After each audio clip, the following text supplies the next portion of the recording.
Helo, siamai.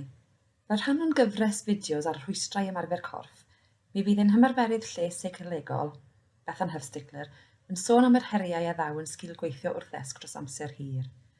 Yma, mi fydd hi'n rhannu syniadau o sut i gynyddu gweithgarwch gorfforol trwy gydol y dydd.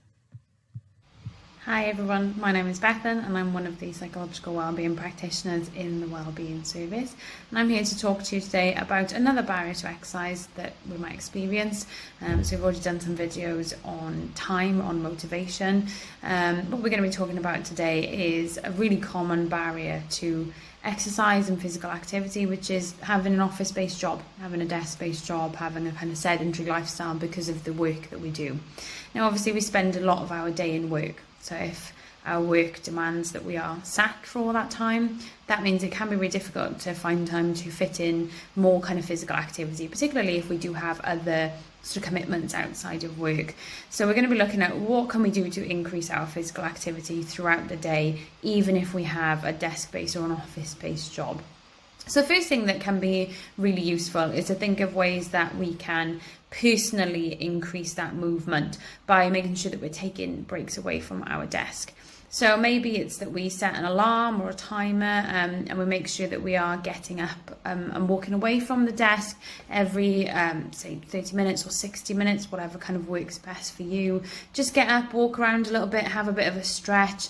We don't necessarily need to do this for a long time, just for a couple of minutes each hour maybe, like I said, but just taking time to just have a kind of short walk around the room or the office that we're in, have a bit of a stretch, a bit of a shuffle. That's useful in terms of our physical activity, but it's also really helpful for our posture as well. It's better for us to be kind of readjusting through the day and not just sat still throughout the whole day. Another thing that can be helpful is to think about how you might be able to increase your daily steps other ways. So, maybe when you're based in the office, you always take the lift up to your office. Maybe you could try taking the stairs instead. Maybe you could park further away from the building. Now, obviously, if you're working from home, these might not be as useful, but if you are working from an office on a site, maybe in one of the hospitals or something like that, it might be that you can increase those daily steps in those other ways.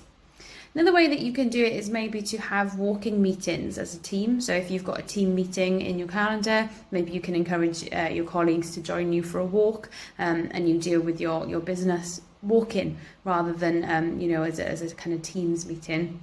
And if you do have a lunch break, you can equally maybe encourage colleagues to walk with you on your lunch break. So those are just a few tips you might be able to use to just increase that movement when you have an office-based job or a desk-based job, just so that when you finish work, you've already got some steps in or you've already got some movement in for the day. You maybe don't have to spend as long kind of going to the gym or something like that when you get home. So I hope that's helpful. Please do check out our Barriers to Exercise workshop if you do feel like you need a little bit more guidance with this, or you need to explore some barriers to exercise that are kind of really getting in your way and you feel like you need that peer support to kind of deal with those. Thanks everyone. Diolch am wylio. Os hoffech chi fynychu ein gweithdi'r rhwystrau ymarfer corff i archwilio ymhellach sut mae'r rhain yn effeithio arnoch chi, cysylltwch â ni gan ddefnyddio'r cyfeiriad e-bost ar y sgrin.